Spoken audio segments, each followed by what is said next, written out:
Hello and welcome to New Filmmakers Los Angeles in partnership with Movie Maker magazine. My name is Danny DeLillo. We're here at the South Park Center. I'm delighted to be joined with Kieran with his animation, Escape Artist. Let's take a look at the clip.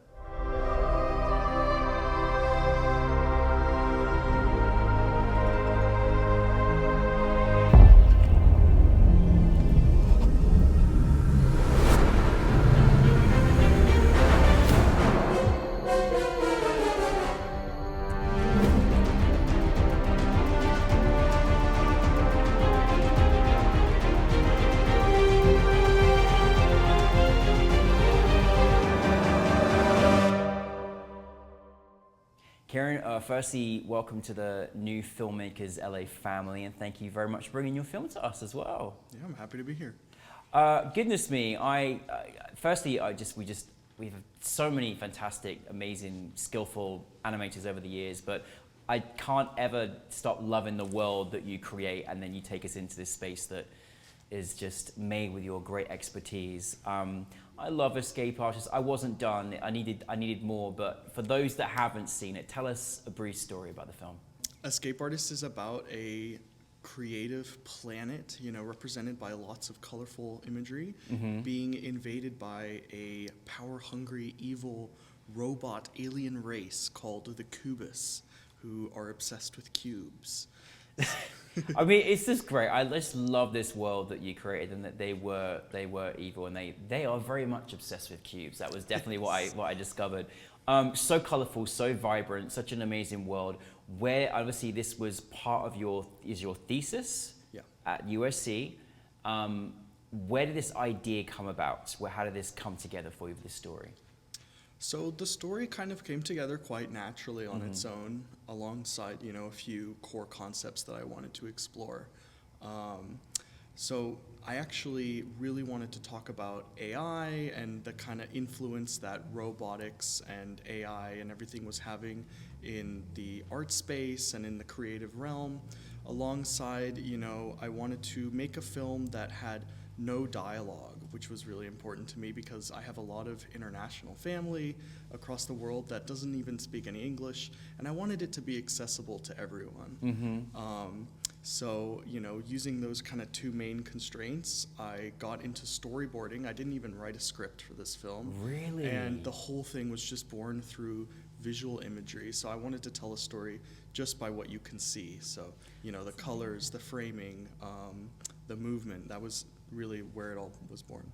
That's amazing. So, I know this is what you do. So obviously you're a very visual person when it comes to creating stories anyway, but how amazing that you just kind of storyboarded the whole film and, without even a script. I'm just curious, what do they say at USC? They're like, there's no script, it's all storyboard. What do they think about that? That's really cool. Well, they're quite flexible with the capstone projects, so there were other people that kind of steered away from from scripts because they had no dialogue in their film as well, or even was a video game or something that wouldn't necessarily benefit from a script. So I think the idea was definitely met with open arms. Good. Well, in terms of that journey that you went on with this film. Where did the style of animation now? And obviously you might be drawn to certain techniques and styles, and just elaborate a little bit for filmmakers maybe that don't understand the style of how you wanted the film to look from an animated perspective. How did you decide to go on this particular journey with the characters, with the film, and with the environment and the universe that you created? Yeah. The style was really important in both kind of captivating the audience as well as conveying the story to me. So I knew from the get-go that I wanted something that felt very tangible, but wasn't necessarily following a bunch of super hyper-realistic rules that you might see in maybe bigger stream animations.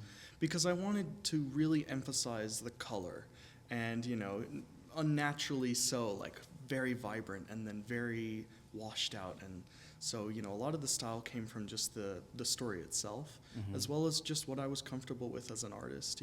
Stuff I'd made before kind of echoes the style that you see in this film. Let's talk about your escape artist, your main character. Kind of fell in love with this idea, and I was rooting for this character just to, you know, delve out of this crazy universe. How did you go about like formulating the characters? Because I just love that. I just love what you created. Thanks. Well, you know, I think the character obviously reflects a little bit of myself. I like to think of myself as a creative, just like you.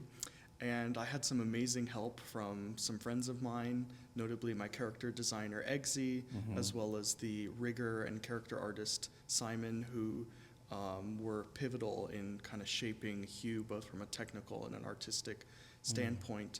And I really wanted a character that was going to stand out from the Cubis ship, because I knew a lot of the film would be taking place in the spaceship. So I wanted something colorful, someone with no hard edges or rigid shapes, you know, someone that would really pop out on screen. And I think you really did a great job for that. Yeah. Oh my goodness. Really, really great job. Now, I always amazed at the work that comes out of people's thesis films. There's a lot of pressure that goes in and around that. What was the length of time that you had to make this film? How long was it? How long was the film that you made this film? So the film, I'd say, took about 2 years from start to finish. Yeah. There's definitely quite a rigid structure at the program, where we started with the story and doing all the boarding and kind of deciding what our characters were going to look like. And I also started preparing a lot of assets at that time, you know, modeling characters and environments. And it wasn't until about a year before the film released that I really got deep into production, doing actual animation and lighting and that sort of thing. Oh, amazing. And you know, as I say, you created a whole universe for us, and I'm so amazed that you created this space like without even a script, and you went straight into storyboard, which I think is a real talent. But what is, because I'm not done with the characters, so there was rumors on the stage that this was an extensive story. So what's coming next with this particular film and other projects that you're working on? So, you know, I always envisioned the Escape Artist almost as a trilogy. Oh, great.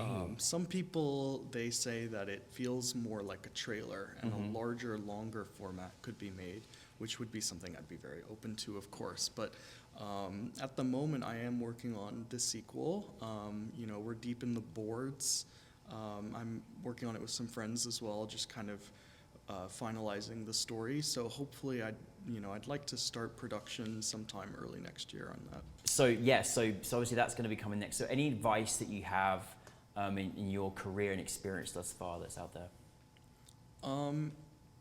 You know, I would say, like, as a budding filmmaker, you know, really learn to lean on the people around you. I had some excellent feedback from friends and family that aren't even filmmakers that, you know, gave me insights into my project, because ultimately the viewer is just your average Joe, right? And, you know, don't be too stuck on having a plan. It can be an adventure, this industry. And, you know, I've gone places I never expected, and I think that's what keeps it fresh and fun. Yeah. But you just have to embrace, you know, a little bit of unpredictability. You know, we don't hear that very often as much, actually, Kieran. I'm glad you mentioned that, because I think we're also scared about about everything being too processed and not having room for freedom, and that's really, really good advice. Well, we're still proud of you. Please bring the sequel to us, okay? But thank you very much for Escape Artists, and welcome to the New Filmmakers LA family. Of course, Thank happy you. to be here. Thank you, Kieran, everybody.